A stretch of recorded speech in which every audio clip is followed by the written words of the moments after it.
Hello students, this is class 7 Geography lesson number 3 A Changing Earth.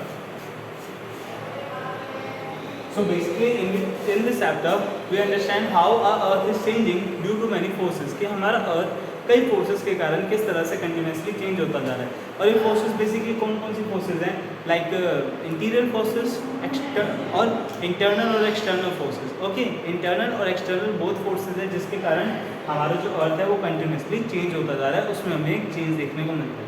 So okay, what we term this forces are earth की जो movement है. पहले हम अर्थ की movement के reason समझेंगे. अर्थ की मूवमेंट के रीजन क्या क्या हैं. इसमें दो तरह की फोर्सेस लगती है. First one is endogenic force and the second one is exogenic force.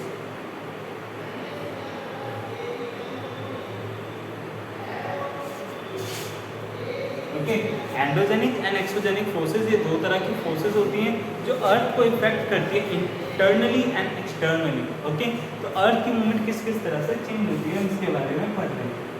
Endogenic forces are internal forces and the exogenic forces are external forces.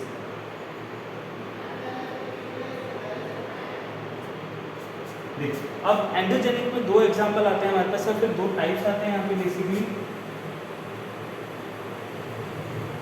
Sudden movement और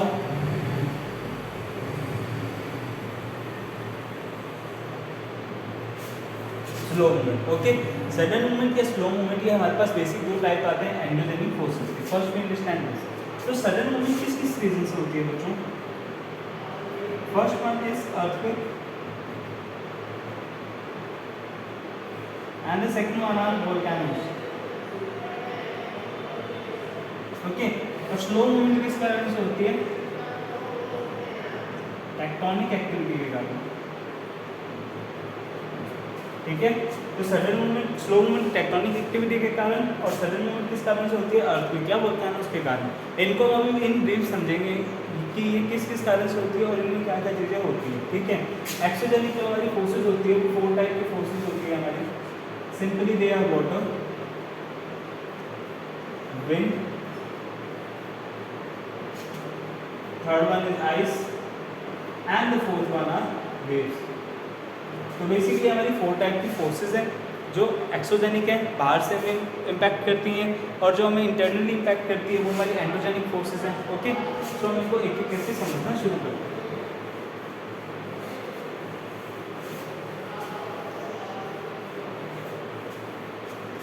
जो हमें इसमें फर्स्ट टर्म समझने की नीड है वो है टेक्टोनिक प्लेट्स, क्योंकि इस टर्म से ही बाकी चीज़ें रिलेटेड है.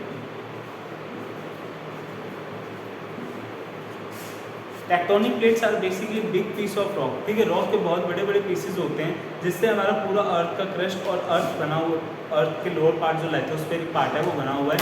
इसमें जो बड़ी बड़ी प्लेट्स होती हैं एक दूसरे के साथ कुछ इस तरह से अरेंज है लाइक हमने एक बुक्स का माउंटेन बना दिया ना. हमने बहुत सारी बुक्स को एक तरह से शेल्फ करके एक साथ इकट्ठा करके एक के ऊपर एक करके नहीं, सीक्वेंस वाइज नहीं, उसको बस एक के ऊपर एक हम स्टैकअप करते जा रहे हैं. ठीक है, इकट्ठा करते जा रहे हैं और हमने उसका एक माउंटेन बना दिया लाइक. ठीक है, रैंडमली एक के ऊपर एक अरेंज करके नहीं रख रहे हम. तो टेक्टोनिक प्लेट्स कुछ इसी तरह से अर्थ के अंदर है. अब बेसिकली टेक्टोनिक प्लेट्स के कारण ही कई सारी चीज़ें होती हैं. अर्थ का मूव करना, अर्थ में क्रैक आना, अर्थक्वेक्स आना या ऑल अदर एलिमेंट्स जो भी अदर चीज़ें होती है बेसिकली. ठीक है, तो टेक्टोनिक प्लेट्स के कारण जो फर्स्ट चीज़ हो सकती है that is suppose to be दो टेक्टोनिक प्लेट्स हैं. ठीक है, let me give an example.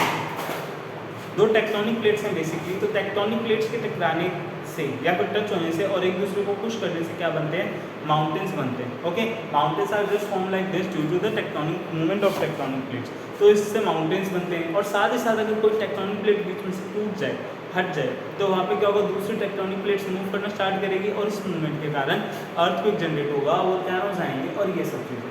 तो हम इनको डिटेल में पढ़ते हैं. ओके, तो हमारा जो फर्स्ट सडन मूवमेंट का फर्स्ट टॉपिक था एंडोजेनिक में, हमारा पहला टॉपिक था सडन मूवमेंट. सडन मूवमेंट किससे होती है, अर्थ से होती है.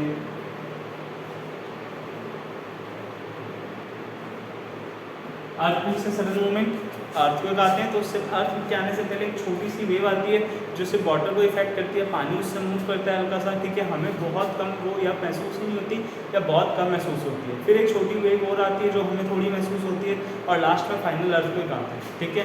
अर्थक्वेक अब हमें पता है एक ऐसी चीज़ है जो बेसिकली किसके कारण ओरिजिनेट हो रहा है, एंडोजेनिक फोर्सेस जो है उसके कारण ओरिजिनेट हो रहा है। और कैसे ओरिजिनेट हो रहा है कि अर्थ के अंदर जो टेक्टोनिक प्लेट्स हैं उनमें मूवमेंट हुई है, या तो कोई प्लेट टूटी है या कोई प्लेट अपनी जगह से मूव करी है, इनके कारण बेसिकली मूवमेंट स्टार्ट होती है और इससे अर्थक्वेक जो है वो स्टार्ट होता है, ठीक है। अब अर्थक्वेक के बारे में अगर हम पढ़ें तो बेसिकली इसमें कुछ चीज़ें हैं। ये लाइक हमारे अर्थ का सरफेस है, तो जिस पॉइंट से अर्थक्वेक हमारा स्टार्ट हुआ है तो उसको हम बोलते हैं फोकस, ओके। और फोकस के जस्ट अबव पॉइंट जो अर्थ के ऊपर है उसको हम बोलते हैं एपिसेंटर, ठीक है। ये हमारे दो पॉइंट्स हैं अर्थक्वेक का, एक तो फोकस और एक एपिसेंटर। अर्थक्वेक का फोकस जहाँ से स्टार्ट हुआ है इसको हाइपोसेंटर भी बोला जाता है, और इसको एपिसेंटर जहाँ पे अर्थक्वेक सबसे ज़्यादा इफेक्ट करने वाला है क्योंकि ये फोकस के जस्ट ऊपर का पॉइंट है बेसिकली, ठीक है।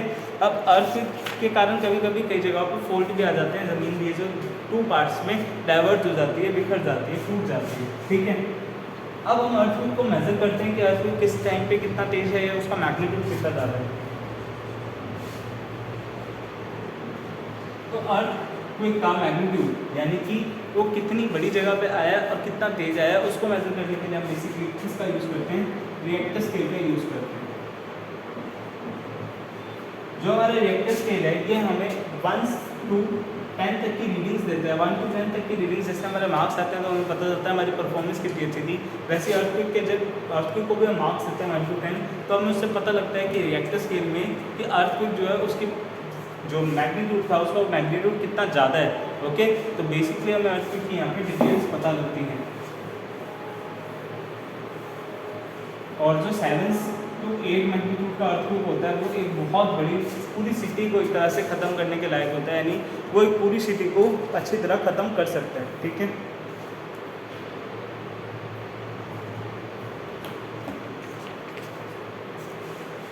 ओके, सो नेक्स्ट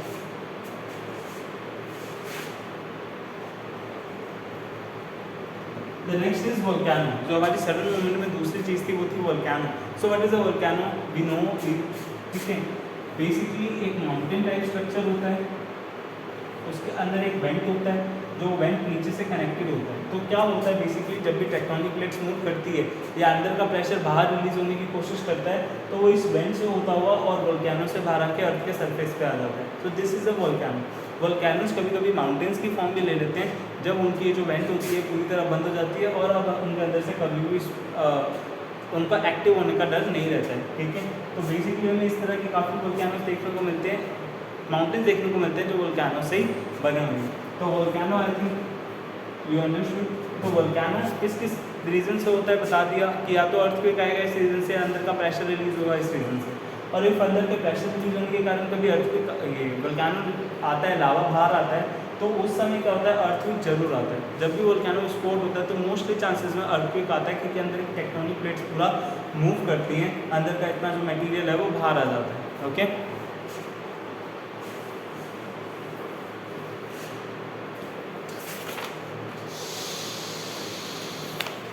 अब देखो नेक्स्ट आती है tectonic activity.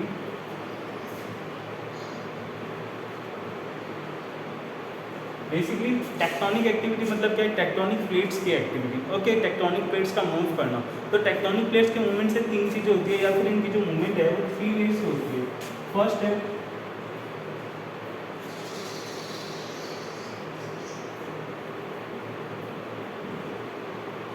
Transform boundary. Transform boundary means tectonic plates हमेशा मूव करती रहती है स्लाइट अपोजिट डायरेक्शन में, यानी दो टेक्टोनिक प्लेट्स है ये हमेशा अपोजिट डायरेक्शन में मूव करती रहेगी कुछ इस तरीके से, ओके। सो टेक्टोनिक प्लेट्स के मूवमेंट के कारण कोई स्पेशल लॉस नहीं होता जब तक वो टूट ना जाए, जब तक वो पार्टिकल्स में कन्वर्ट ना हो।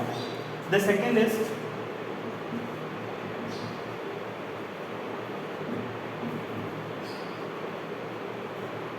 Divergent and convergent boundaries. तो डाइवर्जेंट बाउंड्रीज क्या होती है बेसिकली, डाइवर्जेंट बाउंड्रीज मीन्स ऐसी टेक्टोनिक प्लेट जब डाइवर्ज होने लगती है, अपोजिट डायरेक्शन में मूव करने लगती है, तो इसके कारण अर्थ को काफ़ी लॉस हो सकता है, यानी कि बीच में क्रैक्स आ सकते हैं, ठीक है। और कभी कभी वैलीज बन जाती है, वैलीज यानी जो दो माउंटेन्स के बीच में स्पेस होता है, तो वो उनके दूर जाने के कारण ही बनता है। डाइवर्ज होती है, कन्वर्ज जस्ट अपोजिट डाइवर्ज का, जब वो पास आते हैं तो कभी कभी जो एक टेक्टोनिक प्लेट है वो दूसरी टेक्टोनिक प्लेट के ऊपर आ जाती है, जिसके कारण भी अर्थ के बीच में क्रैक आ जाता है, जिसको फोल्ड एंड फोल्ड्स बोला जाता है।